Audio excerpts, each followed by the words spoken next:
Hi everybody, it's Robert Earl out here at the Eco Ranch Sustainable Living Educational Center in Far West Texas, minus any dogs. I don't have Sarah, the world's ugliest chihuahua, or Eco, the Eco watchdog. Well, it's been hot, and they didn't want to come out here, so we'll cut them a break. But we still have to figure out how to open future vlogs and videos with Eco, the Eco watchdog. We can't do Cascades thing, or maybe we can. Little input from you guys that are regular viewers would help. If you're not a regular viewer and you just hit this vlog because of a keyword, you're welcome to hear the vlog, but I'm gearing it towards the regular viewers or people that have watched some of the videos and they're coming back to see one. Primarily. Watch my other videos though. Click on the main channel page, go see some of the other videos. I've covered a lot of things, and that is kind of the crux of this video. Guys, I haven't done too much in terms of videos, and that's because we've covered everything. Almost everything that we can do, we've covered. You know, I was taught years and years ago by, well, my mother, my uncle. My father died when I was too young. And although I don't have religion, the Bible even says this. There's a beginning and an end to everything. And guys, we're pretty close to the end in terms of what I can show you about sustainable living. We're not at the end of the construction, so I am going to continue the videos, at least the vlogs, and I'm going to try to do it every week, hopefully post them on a Tuesday. But we're going to discuss what has been done in the previous week, what we're doing, and if I come across something that I'm going to build that I think is of interest to you guys, I'll definitely do it. But right now we're getting into masonry, which I've covered in detail. You don't need to see more masonry. And carpentry, which I'm not a real good carpenter, and I'm not comfortable trying to show you how I did it, because you're probably better than I am. Finished carpentry, not my thing, but I'm going to do it. Plumbing and electrical, I am going to show you some of that in this video here, so it's not going to be a whole lot. Plus, it's been a rough summer. Rough summer on us. One respect, I've had this knee problems. I now absolutely, we had an MRI and we had x-rays on it. I absolutely need knee replacement surgery on both knees. Only going to get one done though. Right now they've shot my knee full of something that it's working just fine, but we all know it's not going to last. The orthopedic surgeon said take it as long as I can, get as much of the heavy work done, because I won't be able to overdo the artificial knee, so that's kind of slowed us down. There won't be a lot because, as I said, we're reaching the end, but please stay subscribed and let's see what we have of interest. Right now behind me doesn't look much different than the last video, but I've done a few things to the bathhouse. Now, the reason I haven't done much more is I didn't want to spend all of our money last month, so I sat on a little bit of money so we weren't broke. So I didn't buy anything. A guest came and brought me some 2x4s, and I was able to start the storage, well, the utility/storage room on the bathhouse. And I've done some of the plumbing and electric, which is what I'm going to show you. But I didn't have, I didn't want to spend the money to go and get 2x4s and some of the lumber to finish the roof. But we'll be doing that out of the money from the campground. Campground has done really well, and I didn't realize it, but the summer solstice combined with the new moon, actually with the full moon, I guess. Let's see now, where are we? No, the summer solstice combined with the full moon was a great thing for people to come and see. So we had a lot of people here for that. Now, over 4th of July weekend, we had a lunar eclipse, and people came to see the lunar eclipse. So we've had quite a few campers out here, and that's great. You want to camp? Get a hold of me, make a reservation, come out and camp. We still are going to build the two rental rooms, but those rental rooms are going to be rental rooms for the campground and also for the Eco Ranch Sustainable Living Educational Center. You can rent them, and that will be your room, board, and tuition. The rent will be. So you can come out here and stay a day, 5 days, 6 days, however long you want. You're going to pay, but you're going to tell me the curriculum that you want to learn. Not an accredited school. I don't want to ever let on that we're an accredited school or passing ourselves off as our school. Educational center. I'll teach you what I know. So bear that in mind as we continue on. Now I want to get behind the camera and show you with a few things that I have done here at the campground. Then I want to show you the reason we haven't done some other things. So let's get behind the camera and go from there. Hey, here's something you don't see every single day. Now this is a Tequila Bloom. Comes up from the Sotol there that they make tequila out of.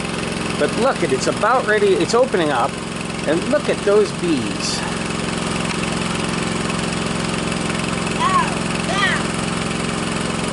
Look at all those bees. Isn't that great to see bees like that? That's just one of the things that's going on around here right now. Hey guys, I shot the whole vlog, finished it all up, and waited a couple of days. Something came up. That's the reason I'm here now. I wanted to add this in, so I'm cutting this in the middle of something I shot several days ago. And I'm glad that things came up that kept me from posting it. But here's what happened. We were having some issues here in the garden. I believe I mentioned it in the vlog. With the plants suffering from the heat, I said, just terribly from the heat. The fish seem to be suffering too. Now, they're a tropical fish. I didn't understand that. So I checked my pH. pH was high. I added some muriatic acid directly to this tank, which I'd done before, but before I didn't have big fish, 200 of them in this tank. And what happened was when that muriatic acid hit, a bunch of them came up to it, thinking it was some kind of food or whatever, got it on their gills, destroyed their gills. I think that's why I lost a number of fish. We lost about 35 fish, and then Debbie and I at the same time went in and took all the water out of the tank and netted out 35 big ones to eat, which they're delicious. They weren't really that big. They were less than half a pound, so they need to grow more. The reason I want to tell you this is it was maybe a series of mistakes. I know dumping the muriatic acid in directly was a mistake. Now I know. Now what I have to do is put it in 200 gallons of water and add that to the whole system. But the other thing was, I thought that since the system had been active for 18 months, we had a salt buildup. Turns out the salt buildup was the main culprit. I was getting way too much salt in the system, and the plants were suffering being burned from the salts. So if you have an aquaponics system, first of all, if you have to add anything like muriatic acid, since this is so big, I have to go right to muriatic acid. Dilute, dilute, dilute, dilute. Secondly, especially in an area like this where I'm getting 200 gallons a week of evaporation in the summertime, watch that salt content. Debbie and I took about 1,200 gallons of water out of the system and put fresh water in. Solved the plant's problems pretty much, although looking at these tomatoes, they're suffering. I believe it's those white flies, and I mentioned that, I know, in this. We'll be spraying for white flies tomorrow. But anyway, I wanted to tell you that. If you have an aquaponics system, watch for salt buildup, and whatever you do, don't add your pH up or pH down unless you have diluted the hell out of it. I learned the hard way. It cost me about 35 fish. That translates out into about $70 to $100 out of my pocket that I threw away. Anyway, back to the vlog. As I said, a really nice guy came out here, and he had the best of plans. He was my age. In fact, he was 2 days younger than me. He had the best of plans that he wanted to do. He wanted to come out here and stay and help me work. He brought some 2x4s. He brought some Portland cement. He even brought food. He brought meats. We don't eat beef regularly, but it won't go to waste. We'll eat it. And pork chops and everything. Guy lasted about 3 hours. He could not stand the heat. So if you're getting a little older, folks, this heat is bad, and that's probably the biggest reason I haven't done a lot. This 103, 104 degree heat, coupled with the early morning humidity, has been really rough on us. But what I did do is I got his 2x4s, started that wall, and the reason that you're still pointed at that green piece of wood there is what I've done is I've got 6 of these, well, 3 of each. You've got a 12-volt plug. This is for the campers now. And you've got a USB port. When the inverter's turned on, which it's off right now because nobody's here, you've got 110-volt power. Of course, we're standing in the kitchen, so I just put the cooktop out here. A couple people have used the cooktop. And I've started some nominal electric. Now, you're going to see the electric wires hanging, but that's because I haven't finished the walls yet, so they're going to hide in the walls some. So let's look at the electric system. This is a newer battery. These batteries actually have a heck of a lot more power than you think they have. My memory's not that good. Let's look down here. How many amp hours does it say? 33, so not that much. I've got, what, 33, 132 amp hours. Little 1,000 watt inverter, enough that they can make coffee. A great charge controller, and I can't remember the fellow that gave it to us or sent it to us, but you're out there, you're a regular viewer. Please remind me who you are, and thank you. This and the other one have been really good for us. Love the way this charge controller works. So if you guys are looking for one, there you go, right there. I highly recommend that charge controller. So then we just, I've pulled the power off of it for 12 volts, and we come over here. I've got a porch light. That's a 12-volt porch light, on, off, on, off. And I've got the bathroom lights. They're just typical string lights that I ran up. Those are all 12 volts, so they're constantly on. It's a little bit better than having them on the 110, and then what if I forget to turn the inverter on? Now, I also have the Wi-Fi extender. Now, it's off right now. The inverter is, so the Wi-Fi extender is off. But we've got two, and I'm going to try to zoom in. Let's see. Yeah, right there, that little white box, that's the first one that sends the Wi-Fi out here. That works great all the way out here, good strong signal. But then this Wi-Fi extender up there picks it up and sends it out to the Bus Stop Mesa campground. And that is Bus Stop Mesa. You can see there's one camper there. And then the Mesa actually runs out, let's see if I can zoom in again, on the campground, on the one campsite, somewhere out there. I can't see through the viewfinder today, but I think that's the fire ring. But that's the Bus Stop Mesa. It is a little mesa in the middle of the arroyo. We built six campsites on it, and then, of course, there was 15 out there on the other end. So they all get this Wi-Fi now. So we've got Wi-Fi covering the whole place, roughly a semicircle of about 3/8 of a mile. It might be a little more than half a mile. Covers it really nice, and we're really pleased with that. Now going over here, we've already talked about that bathroom, but I did manage to get this up. We've got the second toilet in, and someone gave me this a long time ago, and it just stayed and laid around.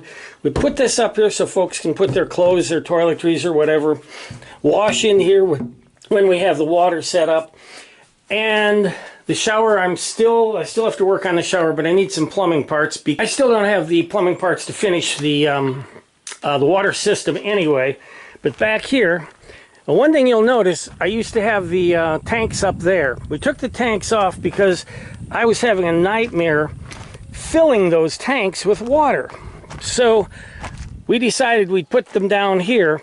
Now that's still, we were able to go from 3 to 4 tanks, so that gives us about 220 gallons of water, but probably only about 200 is what they'll get out of here. And it's very simple. I'm just using 3/4 inch PEX to tie them together. The pump will be here today, and I'm having a little trouble finding a bladder tank, but we're just going to put a 12-volt RV pump in here with a bladder tank, hook everything up, and then there'll be running water. It'll be 12-volt also, so it won't depend on the inverter. So I made use of 4 cast-off barrels to make a nice water tank. And this way I can just come out here with the 210-gallon tank full of water and gravity feed these things to fill them up. If we feel ambitious, we might get a couple 100 feet of hose and just walk our hose out here to fill it. But this way I can control how much water the campers use. If I hook them to the main water supply, they could run us out of water. So this way they're going to learn to ration it, and hopefully we won't have much of a water issue, because this beautiful weather we're having out here comes at a price, and that price is the worst drought I've seen since we've lived here. If we hadn't have gotten 4.5 inches of rain in November, we'd have been in serious trouble. And 3 weeks ago, if they hadn't gotten a little bit of rain up country there that trickled down the creek and just barely filled our water holes, we would be out of water today. So As I said, it's been kind of a difficult year based on all those things I've told you. The drought was just another thing. But you just add those things up, and that's kind of where we are. Let me show you what's going on in the greenhouse, because that's another thing that is an issue. You know, I want to always discuss with you guys what's worked and what hasn't worked. And I think that's very important. So let's go in the greenhouse. Well, folks, here I am out in the greenhouse, but what's missing? The green. We are having an awful time keeping the temperature cool in here. I don't want to put fans in. I wanted to try to regulate the heat as best I could and also grow what would grow. Well, again, that comes down to experimentation, but the bottom line is it's hitting over 110 in here on these days where it's 100, 102, 103 outside. It's hitting over 110, coming through and baking everything. So we know what won't grow. Kale, Swiss chard, lettuces. Basil seems to like it, but the basil's struggling a little. I think you can see the lotuses. The lotus and the Nile palm trees are just going nuts. Unfortunately, you know, you can't eat Nile palms, and if I'm going to eat the lotus, I'll kill them all. So I'm not going to eat lotus roots, so that's just to look at. The tomatoes are doing okay, but even the yard-long beans that I was so proud of last year are not doing anything. So it's been a learning experience, but the problem we have is without growing things in here, we're not taking up the nutrients, so we're having a little issue keeping the water balanced. That's where the lotus, the Nile palm, and the kangkong come in. They're actually helping us to keep it balanced. But I always tell you about my failures. This isn't a failure as much as it's a learning curve. I know some things will grow in the heat. I just have to find what's going to grow aquaponically or hydroponically and in the intense heat. Now, one of the things, again, I don't know if you can see it, growing in this corner attached to the orange string, is a bitter gourd. The bitter gourd likes the heat, so the bitter gourd's fine, but we don't like the bitter gourd that much. I've also got about 5 giant jalapenos. Now, and they're doing well, so when they bloom and when they have jalapenos, they're supposed to be about that long, which will be great for stuffing, but we'll see. Let me show you the tomatoes. The tomatoes are struggling in the heat. They're struggling with the heat and also with the white flies. I think in the earlier video I mentioned we'd released a whole bunch of, well, not released the ladybugs, but we put a whole bunch of ladybug eggs out here. And some of them have hatched and there's ladybugs, so we're trying to give them a chance to eat the white fly eggs and larvae. If that doesn't work, I have to go back to spraying. Again, the tank is having a little trouble staying balanced. You can see the color's not quite right. So what we're doing now is we're going to let the kangkong grow. Hopefully the kangkong, as it grows, and the celery, hopefully that will grow and filter the water a little better for summertime. Winter is not an issue. It's just the summertime that's a bit of a problem. And I don't know if you can see all those little mouths there on the surface. Those are mosquito fish. And I can't understand why they're doing that. So I've got some things to think through here on this. There are some tomatoes I have to stake up that are doing absolutely wonderfully. And our green pepper, you can see the red pepper there.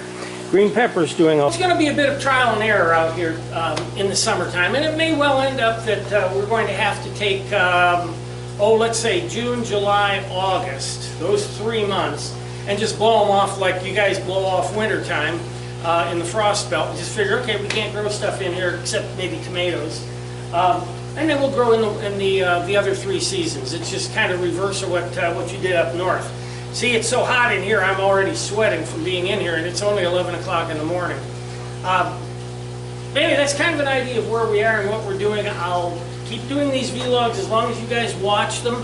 When I have something of interest that I feel I can teach you, I'll do it. But guys, we're reaching the end, so I'm tapering off on a lot of things. So many of you have helped by donating money and donating products, by coming out here with stuff like that fellow with the 2x4s. He tried hard, he just, the heat was too much. All of you, every single one of you, even the ones that didn't donate or bring anything, but just said, hey, you're doing a great job, thank you. Thank you. Thank you for supporting us through this journey. We're not done by a long shot. There's a lot to do. A lot that I'm changing, a lot I've got to go through. As I was warned by both snarky people and decent people, the age has become a factor. I'm slowing down a bit. Mainly it's the knee, but we'll just deal with it. But we'll deal with it, and you will see a video again soon. This is going to go up probably today, Monday. If not today, Monday, Tuesday. So will the following one. I'm giving up on doing live streams. I'm just going to give up on it. It's too hot, and I don't have, you know, it's not my thing. So, until next time, and hopefully next time we'll have Eco the Eco Watchdog out here, because she's tripled in size. That dog is amazing. That's the best way I can put it. She's smart, she's intelligent. Smart and intelligent are about the same thing. She's smart, she learns fast. Housebroke herself. I mean, the dog is everything we hoped for.